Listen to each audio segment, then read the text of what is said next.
I'm now joined by Sindiswa Nhlumayo, who's the executive head of the Centre of Excellence at SAMSA, and also the man responsible for training. My goodness, the ship is busy making itself known, isn't it? Andy McClennan, thank you very much for joining us, the both of you. Okay, let me start with you. Centre for Excellence, you're about a year old trying to get new candidates into the maritime environment. Tell us about that journey and how important this one is for your candidates. Our role as a Centre for Maritime Excellence is to really build human capacity that is going to support the development of the sector. We conducted a skill study in 2011 which indicated that as the country we do not have enough people who are skilled in this area, and therefore we started this cadetship program which is aimed at building capacity. And then we do have a national cadetship program. But in addition to that, we felt that because the National Cadetship Program is dependent on us getting training on foreign ships, but we felt that as a country we needed to have our own ships. So when this vessel was retired, we said to the Environmental Affairs, instead of having a museum there, give it to us, let us use it as a training vessel.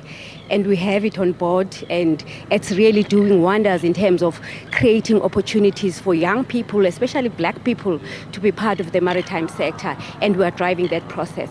And what's it doing for us as a country internationally for us to be having a program like this and developing seafarers like this? I think as a country that is sitting at 40% unemployment, it is really contributing to addressing unemployment. But when you look in terms of what this vessel is about today, but it's about exposing cadets to conditions like that, because as a country we require the kinds of cadets who are exposed to different situations. Some of them work in the cargo environment, but this opportunity allows them to have a choice, and some of them might be interested in like sailing this vessel. So this expedition is an opportunity for these young kids to be able to support this kind of vessels that are able to survive in harsh conditions. All right. Well, the man who's responsible for training these young candidates, Andy McClennan from the SAMTRA, the Training Academy wing of the South African Maritime Authority. So what sort of training are they undergoing? I know that your current candidates are sort of halfway through at this stage, aren't they? Oh, that's correct. This intake have been on the ship for 2 months, and they probably likely to do another 2 months before they finish their phase of training here.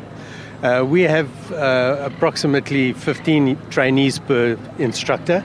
So we have very experienced instructors from the industry who are highly qualified and are able to teach the youngsters the right habits, inculcate the right attitudes, and make sure that the practical phase of their training is up to the highest standard we can achieve.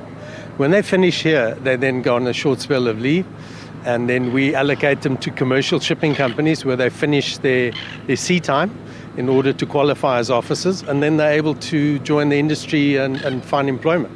All right, talking about the industry, I mean, this industry is worldwide, isn't it? So is our training and our candidates up there with the rest of the world? Yeah, I would say so. We've set the highest target for ourselves because we know that unless we provide candidates who have the right work ethic, who have the right level of education and are properly trained, we're not going to be able to meet the standard out there. And shipping companies are very critical. And so if we produce the youngsters who make a good impression, then we are going to make it possible for the other youngsters to find employment. I can imagine that this kind of adventure is unique, and the experience they're going to get is they're not going to get this too many places in the world. No, it is. They've been very fortunate, especially this batch. They've been over to London.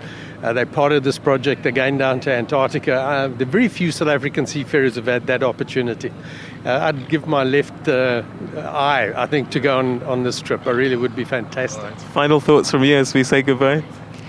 What we're saying is that today we are having cadets who are going to be able to say when they talk about the sea time that they've acquired, it's just normal sea time, but sea time that is acquired in the Great Southern Ocean. People who can't be able to operate in harsh conditions, and for them it's just an opportunity out of this world. Wow, okay, all right. So an incredible story of training skilling and preparing a future for our young people. I wish you the very best of luck with that. We actually have to start getting off this ship now because they're preparing to disappear off into the horizon, as it were.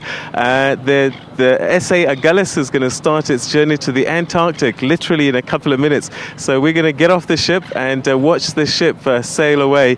And I've got to say that we won't have traffic issues like Rob Byrne has to deal with on the first real Monday of the working year. Rob?